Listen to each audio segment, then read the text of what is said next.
ಅಂತಂದ್ರೆ ಮನುಷ್ಯನ ದೇಹ ಸಾರ್ಥಕವನ್ನ ಗೊಳಿಸ್ತಕ್ಕಂಥದ್ದು.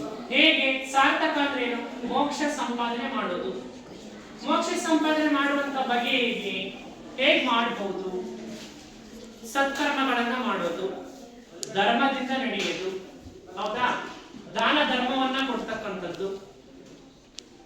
ಹೀಗೆ ಉತ್ತಮ ಗುಣಗಳನ್ನ ತಮ್ಮ ಜೀವನದಲ್ಲಿ ಬೆಳೆಸಿಕೊಂಡು ಧನ್ಯತೆಯ ಭಾವವನ್ನ ಹೊಂದತಕ್ಕಂಥದ್ದನ್ನ ಸಾರ್ಥಕ ಅಂತ ಕರಿತೀವಿ. ನಮ್ಮ ದೇಹ ಸಾರ್ಥಕ ಆಗಬೇಕು ಅಂದ್ರೆ ನಾವು ಹೇಗೆ ಜೀವನವನ್ನ ಮಾಡಬೇಕು ಅನ್ನುವಂತಹ ಒಂದು ವಿಚಾರವನ್ನ ಇಲ್ಲಿ ದಿನಕರ ದೇಸಾಯಿ ಅವರು ಏನ್ ಮಾಡಿದಾರಪ್ಪ ಅಂತಂದ್ರೆ ಸಾರ್ಥಕ ಅನ್ನುವಂತಹ ಒಂದು ಪದ್ಯದಲ್ಲಿ ತಿಳಿಸಿ ಹೇಳಿದ್ದಾರೆ. ಸಾರ್ಥಕ ಅನ್ನುವಂತಹ ಒಂದು ಪದ್ಯದಲ್ಲಿ ತಿಳಿಸಿ ಹೇಳಿದರು. ಕೃತಿಕಾರರ ಪರಿಚಯ, ಕವಿ ಪರಿಚಯ. ಹೊಸ ಕನ್ನಡ ಸಾಹಿತ್ಯದಲ್ಲಿ ಚುಟುಕು ಬ್ರಹ್ಮ ಅಂತ ಪ್ರಖ್ಯಾತಿಯನ್ನ ಹೊಂದಿರತಕ್ಕಂತಹ ದಿನಕರ ದೇಸಾಯಿಯವರು 1909ರಲ್ಲಿ ಉತ್ತರ ಕನ್ನಡ ಜಿಲ್ಲೆಯ ಅಂಕೋಲಾ ತಾಲೂಕಿನ ಹಲಗೇರಿ ಎಂಬ ಪುಟ್ಟ ಹಳ್ಳಿಯಲ್ಲಿ ಜನಿಸ್ತಾರೆ. ಚುಟುಕು ಬ್ರಹ್ಮ ಅಂದ್ರೆ ಸಣ್ಣ ಕಥಾ ಸಾಹಿತ್ಯ ವಿಮರ್ಶಕರಾಗಿರ್ತಕ್ಕಂತಹ ದಿನಕರ ದೇಸಾಯಿಯವರು 1909ರಲ್ಲಿ ಉತ್ತರ ಕನ್ನಡ ಜಿಲ್ಲೆಯ ಅಂಕೋಲಾ ತಾಲೂಕಿನ ಹಲಗೇರಿ ಅನ್ನುವಂತಹ ಒಂದು ಸಣ್ಣ ಹಳ್ಳಿಯಲ್ಲಿ ಜನಿಸಿದ್ದಾರೆ. ತಂದೆ ಹೆಸರು ದಿನಕರ ದೇಸಾಯಿ ಅವರ ತಂದೆಯ ಹೆಸರು ದತ್ತಾತ್ರೇಯ ದೇಸಾಯಿ ಅಂತ. ಶಾಲಾ ಮಾಸ್ತರ್ ಅವರು. ದಿನಕರ ದೇಸಾಯಿ ಅವರ ತಂದೆ ಶಾಲೆಯ ಮಾಸ್ತರು. ಮಾಸ್ತರು ಅಂದ್ರೆ ಶಿಕ್ಷಕರು ಅಂತ. ತಾಯಿ ಹೆಸರು ಅಂಬಿಕಾ ಅಂತ. ತಂದೆ ದತ್ತಾತ್ರೇಯ ದೇಸಾಯಿ, ತಾಯಿ ಅಂಬಿಕಾ. ಮೈಸೂರಿನಲ್ಲಿ BA ಪದವಿಯನ್ನ ಪಡಿತಾರೆ. ಬ್ಯಾಚಲರ್ ಆಫ್ ಆರ್ಟ್ಸ್ ಅಂತ ಕರಿತೀವಿ. BA ಪದವಿಯನ್ನ ಪಡಿತಾರೆ. ಮುಂಬೈನ ಸೈಂಟ್ ಜೇವಿಯರ್ ಕಾಲೇಜಿನಲ್ಲಿ MA ಪದವಿಯನ್ನ ಪಡಿತಾರೆ. ಮುಂಬೈನಲ್ಲಿ ಇರ್ತಕ್ಕಂತಹ ಸೈಂಟ್ ಜೇವಿಯರ್ ಕಾಲೇಜಿನಲ್ಲಿ MA ಪದವಿಯನ್ನ ಪಡಿತಾರೆ. ಇನ್ನ ಬೇರೆ ಬೇರೆ ಸಂಘಟನೆಗಳಲ್ಲಿ ಸಂಘಟಕರಾಗಿ, ಪತ್ರಕರ್ತ, ಪತ್ರಿಕಾ ವರದಿಗಾರರಾಗಿ ಮತ್ತೆ ಸಂಸದರಾಗಿ ದುಡಿದು ನವೆಂಬರ್ 6, 1982ರಲ್ಲಿ ಮರಣವನ್ನ ಹೊಂದುತ್ತಾರೆ. ಎಷ್ಟರಲ್ಲಿ ಮರಣವನ್ನ ಹೊಂದುತ್ತಾರೆ? ನವೆಂಬರ್ 6, 1982ರಲ್ಲಿ ಇಹಲೋಕವನ್ನ ತ್ಯಜಿಸ್ತಾರೆ. ಇವರು ರಚನೆ ಮಾಡಿರ್ತಕ್ಕಂತಹ ಪ್ರಮುಖ ಕೃತಿಗಳು, ದಿನಕರ ದೇಸಾಯಿ ಅವರು ರಚನೆ ಮಾಡಿರ್ತಕ್ಕಂತಹ ಪ್ರಮುಖ ಕೃತಿಗಳು ಹೂಗೊಂಚಲು, ತರುಣರ ದಸರೆ, ಕಡಲ ಕನ್ನಡ, ದಿನಕರನ ಚೌಪದಿ, ನಾಕಂಡ ಪಡುವಣ, ಇದು ಪ್ರವಾಸ ಸಾಹಿತ್ಯ. ಹೀಗೆ 12 ಕೃತಿಗಳನ್ನ ರಚನೆ ಮಾಡಿದ್ದಾರೆ. ಎಷ್ಟು ಕೃತಿಗಳನ್ನ ರಚಿಸಿದರೆ? 12 ಕೃತಿಗಳನ್ನ ರಚನೆ ಮಾಡಿದರೆ. ಇವರ ದಿನಕರನ ಚೌಪದಿ ಈ ಕೃತಿಗೆ ಕರ್ನಾಟಕ ಸಾಹಿತ್ಯ ಅಕಾಡೆಮಿ ಪ್ರಶಸ್ತಿಯನ್ನ ಪಡ್ಕೊಂಡಿದ್ದಾರೆ. ದಿನಕರನ ಚೌಪದಿ ಅನ್ನುವಂತಹ ಕೃತಿಗೆ ಕರ್ನಾಟಕ ಸಾಹಿತ್ಯ ಅಕಾಡೆಮಿ ಪ್ರಶಸ್ತಿಯನ್ನ ಪಡ್ಕೊಂಡಿದ್ದಾರೆ. ದಿನಕರ ದೇಸಾಯಿ. ನನ್ನ ದೇಹದ ಬೂದಿ ಗಾಳಿಯಲ್ಲಿ ತೂರಿ ಬಿಡಿ, ಹೋಗಿ ಬೀಳಲಿ ಭತ್ತ ಬೆಳೆಯುವಲ್ಲಿ, ಬೂದಿ ಗೊಬ್ಬರದಿಂದ ತೆನೆಯೊಂದು ನೆಗೆದು ಬರೆ, ಧನ್ಯವಾಯಿತು ಹುಟ್ಟು ಸಾವಿನಲ್ಲಿ.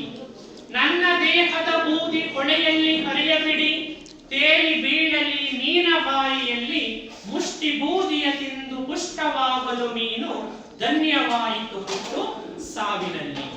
ನನ್ನ ದೇಹದ ಬೂದಿ ಕೊಳದಲ್ಲಿ ಬೀಗಿ ಬಿಡಿ, ತಾವರೆಯು ದಿನ ದಿನವೂ ಹರಳುವಲ್ಲಿ, ಬೂದಿ ಕೆಸರನ್ನು ಕೂಡಿ ಹೊಸ ಪಂಕಜವು ಮೂಡೆ, ಧನ್ಯವಾಯಿತು ಹುಟ್ಟು ಸಾವಿನಲ್ಲಿ. ಸತ್ತ ಮೇಲಾದರೂ ದೇಹ ಸೇವೆಗೆ ನಿಲ್ಲಲಿ, ಇಂದಿಗೀ ನರಜನ್ಮ ಸೇವೆಯಂತೂ ತನ್ನ ಸ್ವಾರ್ಥವನೆನೆದು ವ್ಯರ್ಥವಾಗಿದೆ ದೇಹ, ನಿಜ ಸೇವೆ ಕೈಯಲಿಕ್ಕೆ ಬರಲಿ ಮುಂದು. ಸಾರ್ಥಕ ಅನ್ನುವಂತಹ ಒಂದು ದೇಹದ ಸಾರ್ಥಕತೆ ಹೇಗೆ ಮಾಡ್ಕೋಬೇಕು ಅನ್ನುವಂತಹ ಒಂದು ಸಂದೇಶವನ್ನ ಒಂದು ಚುಟುಕು ಪದ್ಯದ ಮೂಲಕ ಇಲ್ಲಿ ದಿನಕರ ದೇಸಾಯಿ ಅವರು ತಿಳಿಸಿ ಹೇಳಿದರು. ರೋಜವದಮ ಪದ್ಯವು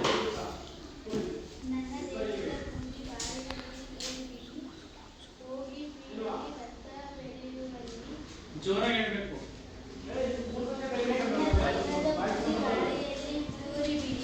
ಹೋಗಿ ಬೀಳಲಿ ಭತ್ತ ಬೆಳೆಯುವಲ್ಲಿ,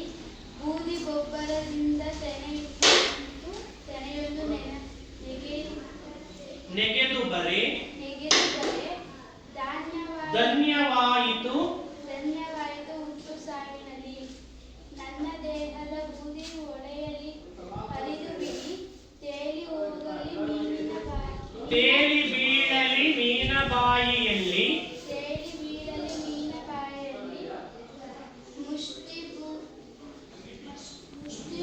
ಬೂದಿಯ ತಿಂದು ಪುಷ್ಟವಾಗಲು ಮೀನು, ಪುಷ್ಟವಾಗಲು ಮೀನು, ಧನ್ಯವಾಯಿತು ಸಾವಿನಲ್ಲಿ, ಸಾವಿನಲ್ಲಿ, ನನ್ನ ದೇಹದ ಬೂದಿ ಕೊಳದಲ್ಲಿ ಬಿಡಿ, ತಾವರೆಯು ದಿನ ದಿನವೂ ಹರಡುವಲ್ಲಿ, ತಾವರೆಯು ದಿನ ದಿನವೂ ಹರಡುವಲ್ಲಿ, ಬೂದಿ ಕೆಸರನ್ನು ಕುಡಿ, ಪಂಕಜವು ಮೂಡೆ, ಪಂಕಜವು ಮೂಡೆ, ಧನ್ಯವಾಯಿತು ಹುಟ್ಟು ಸಾವಿನಲ್ಲಿ, ಸತ್ತ ಮೇಲಾದರೂ ದೇಹ ಸೇವಕ್ಕೆ ಬೀಳಲಿ, ಇಂದಿಗೆ ನರಜನ್ಮ ಸೇವೆಯೆಂದು ತನ್ನ ಸ್ವಾರ್ಥವ ನೆನೆದು ವ್ಯರ್ಥವಾಗಿದೆ ದೇಹ, ನಿಜ ಸೇವೆ ಕೈಯಲ್ಲಿಗೆ ಬರಲಿ ದುಂಡು. ಬೂದಿ ಗಾಳಿಯಲ್ಲಿ ತೂರು ಬಿಡಿ, ಹೋಗಿ ಬೀಳಲಿ ಭತ್ತದ ಬೆಳೆಯುವಲ್ಲಿ, ಬೂದಿ ಗೊಬ್ಬರದಿಂದ ತೆನೆಯೊಂದು ನೆಗೆದು ಬರೆ, ಧನ್ಯವಾಯಿತು ಹುಟ್ಟು ಸಾವಿನಲ್ಲಿ, ನನ್ನ ದೇಹದ ಬೂದಿ ಹೊಳೆಯಲ್ಲಿ ಹರಿಯಬಿಡಿ, ತೇಲಿ ಬೀಳಲಿ ಮೀನ ಬಾಯಿಯಲ್ಲಿ, ಮುಷ್ಟಿ ಬೂದಿಯ ತಿಂದು ಪುಷ್ಟವಾಗಲು ಮೀನು, ಧನ್ಯವಾಯಿತು ಹುಟ್ಟು ಸಾವಿನಲ್ಲಿ, ನನ್ನ ದೇಹದ ಬೂದಿ ಕೊಳದಲ್ಲಿ ಬೀಗಿ ಬಿಡಿ, ತಾವರೆಯು ದಿನ ದಿನವೂ ಹರಡುವಲ್ಲಿ, ಬೂದಿ ಕೆಸರನ್ನು ಕೂಡಿ ಹೊಸ ಪಂಕಜವು ಮೂಡೆ, ಧನ್ಯವಾಯಿತು ಹುಟ್ಟು ಸಾವಿನಲ್ಲಿ, ಸತ್ತ ಮೇಲಾದರೂ ದೇಹ ಸೇವೆಗೆ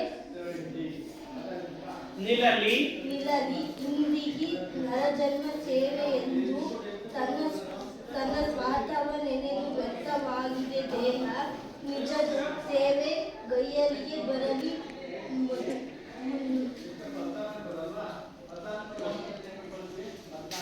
ಸಾರ್ಥಕ. ದೇಹದ ಸಾರ್ಥಕತೆ ಹೇಗಾಗಬೇಕು ಅನ್ನುವಂತಹ ಒಂದು ಸಂದೇಶವನ್ನ ಒಂದು ಚುಟುಕು ಪದ್ಯದ ಮೂಲಕ ಇಲ್ಲಿ ಕವಿ ದಿನಕರ ದೇಸಾಯಿಯವರು ಹೇಳಿದ್ದಾರೆ. ನನ್ನ ದೇಹದ ಬೂದಿ ಸತ್ತಾಗ ಅಗ್ನಿ ಸ್ಪರ್ಶ ಮಾಡ್ತಾರೆ, ಹೌದಾ? ದೇಹವನ್ನ ಅಗ್ನಿ ಸ್ಪರ್ಶವನ್ನ ಮಾಡ್ತಾರೆ. ಅಗ್ನಿ ಸ್ಪರ್ಶ ಆದಾಗ ಆ ಅಗ್ನಿಗೆ ಎಲ್ಲದೂ ಕೂಡ ಸುಟ್ಟು ಏನಾಗುತ್ತೆ, ಭಸ್ಮವಾಗಿ ಬಿಡುತ್ತೆ. ಗಾಳಿಯಲ್ಲಿ ತೂರಿ ಬಿಡಿ, ನನ್ನ ದೇಹದ ಬೂದಿಯನ್ನ ಹಾಯುವಂತಹ ಗಾಳಿಯಲ್ಲಿ ತೂರಿ ಬಿಡಿ, ಹೋಗಿ ಬೀಳಲಿ ಭತ್ತ ಬೆಳೆಯುವಲ್ಲಿ. ರೈತರು ಬೆಳೆದಿರ್ತಕ್ಕಂಥ ಭತ್ತಗಳಲ್ಲಿ ಹೋಗಿ ಏನ್ ಮಾಡ್ಲದು, ಬೂದಿ ಎನ್ನುವಂಥದ್ದು ಆ ಭತ್ತದ ಮೇಲೆ ಬೀಳಲಿ. ಬೂದಿ ಗೊಬ್ಬರದಿಂದ ತೆನೆಯೊಂದು ನೆಗೆದು ಬರಿ. ಆ ಬೂದಿ ಗೊಬ್ಬರವಾಗಿ ನೆಲದಲ್ಲಿ ಶೇಖರಣೆಯಾಗಿ ಗೊಬ್ಬರ ಆಗಿ ತೆನೆಯೊಂದು ನೆಗೆದು ಬರಿ. ಉತ್ತಮವಾದ ಫಲಪಕ್ವವಾಗಿರ್ತಕ್ಕಂಥ ತೆನೆಯೊಂದು ಉತ್ತಮವಾದಾಗ ಧನ್ಯವಾಯಿತು ಹುಟ್ಟು ಸಾವಿನಲ್ಲಿ. ಆ ತೆನೆ ಉತ್ತಮವಾದ ಫಲವನ್ನ ಕೊಟ್ಟಾಗ ನನ್ನ ದೇಹ ಅನ್ನುವಂಥದ್ದೇನಾಯ್ತು, ನಾನು ಹುಟ್ಟಿದ್ದಕ್ಕೂ ಕೂಡ ಈ ಭೂಮಿ ಮೇಲೆ ಸಾರ್ಥಕತೆಯಾಯಿತು ಅನ್ನುವಂತಹ ಒಂದು ವಿಷಯವನ್ನ ಇಲ್ಲಿ ಕವಿ ಹೇಳ್ತಾರೆ. ನನ್ನ ದೇಹದ ಬೂದಿ ಹರಿಯುವಂತಹ ಹೊಳೆಯಲ್ಲಿ ಹರಿಯಬಿಡಿ. ಹರಿದು ಹೋಗ್ತಾ ಇರ್ತಕ್ಕಂಥ ಹೊಳೆಯಲ್ಲಿ ದೇಹದ ಬೂದಿಯನ್ನ ತೇಲಿ ಹೋಗೋದಕ್ಕೆ ಬಿಡಿ. ತೇಲಿ ಬೀಳಲಿ ಮೀನ ಬಾಯಿಯಲ್ಲಿ, ಆ ಜಲಚರ ಪ್ರಾಣಿಗಳ ಬಾಯಿಯಲ್ಲಿ ನನ್ನ ದೇಹದ ಬೂದಿ ಅನ್ನುವಂಥದ್ದು ಆ ಪ್ರಾಣಿಯ ಬಾಯಿಯಲ್ಲಿ ಹೋಗ್ಲಿ. ಮುಷ್ಟಿ ಬೂದಿಯ ತಿಂದು ಪುಷ್ಟವಾಗಲು ಮೀನು. ಮುಷ್ಟಿ ಬೂದಿಯನ್ನ ತಿಂದು ತುಂಬಾ ಶರೀರವನ್ನ ದಪ್ಪ ಮಾಡ್ಕೋಬೇಕು. ಮುಷ್ಟಿ ಬೂದಿಯ ತಿಂದು ಪುಷ್ಟವಾಗಲು ಮೀನು, ಧನ್ಯವಾಯಿತು ಹುಟ್ಟು ಸಾವಿನಲ್ಲಿ. ಆ ಮೀನು, ಆ ಜಲಚರ ಪ್ರಾಣಿ ನನ್ನ ದೇಹದ ಬೂದಿಯನ್ನ ತಿಂದ ನಂತರ ಅದರ ಆರೋಗ್ಯವನ್ನ ಕಾಪಾಡಿಕೊಂಡು ಏನಾಗುತ್ತೆ ಸಾರ್ಥಕ ಆಗುತ್ತೆ. ನಾನು ಈ ಪೃಥ್ವಿಯಲ್ಲಿ ಹುಟ್ಟಿ ಬಾಳಿದ್ದಕ್ಕೂ ಕೂಡ, ಈ ಭೂಮಿ ಮೇಲೆ ಹುಟ್ಟಿ ಜೀವನವನ್ನ ನಡೆಸಿದ್ದಕ್ಕೂ ಕೂಡ ನನ್ನ ದೇಹ ಏನಾಗುತ್ತೆ ಸಾರ್ಥಕತೆಯನ್ನ ಹೊಂದುತ್ತೆ. ನನ್ನ ದೇಹದ ಬೂದಿ ಕೊಳದಲ್ಲಿ ಬೀಗಿ ಬಿಡಿ. ಕೊಳ ಅಂತಂದ್ರೆ ಬಾವಿ, ಬಾವಿಯಲ್ಲಿ ಹಾಕಿ ತಾವರೆಯು ದಿನ ದಿನವೂ ಅರಳುವಲ್ಲಿ. ತಾವರೆ ಹೂವು ಪ್ರತಿನಿತ್ಯನೂ ಕೂಡ ಅರಳಿ ಆ ತಾವರೆ ಹೂವನ್ನ ಆ ಲಿಂಗದ ಮೇಲೆ ದೇವರಿಗೆ ಅರ್ಪಿಸಿದ್ರೆ ಅದು ಒಂದು ಧನ್ಯತಾ ಭಾವನೆಯನ್ನ ಹೊಂದುತ್ತೆ. ತಾವರೆಯು ದಿನ ದಿನವೂ ಅರಳುವಲ್ಲಿ, ಬೂದಿ ಕೆಸರು ಎರಡೂ ಕೂಡಿ ಹೊಸ ಪಂಕಜವು ಮೂಡೆ. ಪಂಕಜ ಅಂದ್ರೆ ಸುವಾಸನೆ, ಪಂಕಜ ಅಂದ್ರೆ ಸುವಾಸನೆ.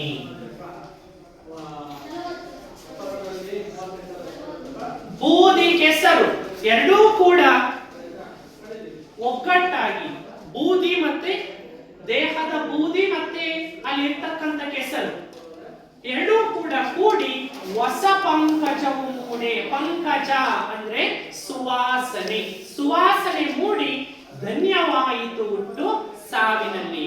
ಆಗ ನನ್ನ ದೇಹ ಏನಾಗುತ್ತೆ ಧನ್ಯತೆಯನ್ನ ಹೊಂದುತ್ತೆ, ಮೋಕ್ಷವನ್ನ ಹೊಂದುತ್ತೆ. ಧನ್ಯತೆ ಅಂದ್ರೆ ಮೋಕ್ಷ.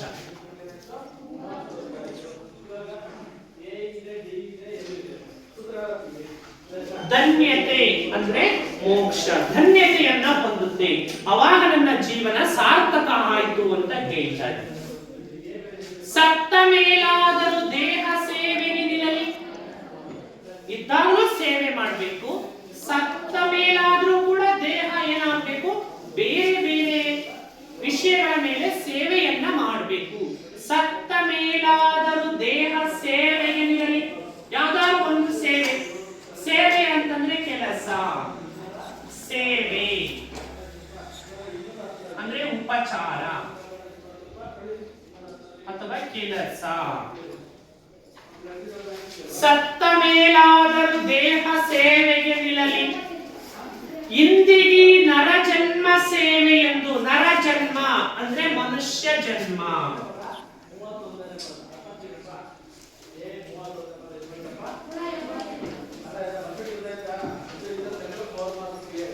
ನರಜನ್ಮ ಅಂತಂದ್ರೆ ಮನುಷ್ಯ ಜನ್ಮ. ನನ್ನ ಮನುಷ್ಯ ಜನ್ಮ ಸಾರ್ಥಕ ಆಗಬೇಕು ಅಂದ್ರೆ ಏನಾದ್ರೂ ಒಂದು ಉಪಚಾರವನ್ನ ಮಾಡಬೇಕು ಅಥವಾ ಕೆಲಸವನ್ನ ಮಾಡಬೇಕು. ಬೇರೆಯವರ ಉಪಚಾರವನ್ನ ಮಾಡಿದಾಗ ಆ ಪುಣ್ಯ ಅನ್ನುವಂಥದ್ದು ನಮ್ಮ ದೇಹಕ್ಕೆ ಸೇರಿಕೊಳ್ಳುತ್ತೆ. ನಾವು ಪುಣ್ಯವನ್ನ ಸಂಪಾದನೆ ಮಾಡಬೇಕು. ಭೂಲೋಕದಲ್ಲಿ ಹುಟ್ಟಿ ಮನುಷ್ಯ ಜನ್ಮವನ್ನ ಪಡ್ಕೊಂಡ ನಂತರ ನಾವೇನಾದ್ರೂ ಉತ್ತಮ ಕಾರ್ಯಗಳನ್ನ ನಾವು ಜೀವನದಲ್ಲಿ ನಾವು ಮಾಡಬೇಕು.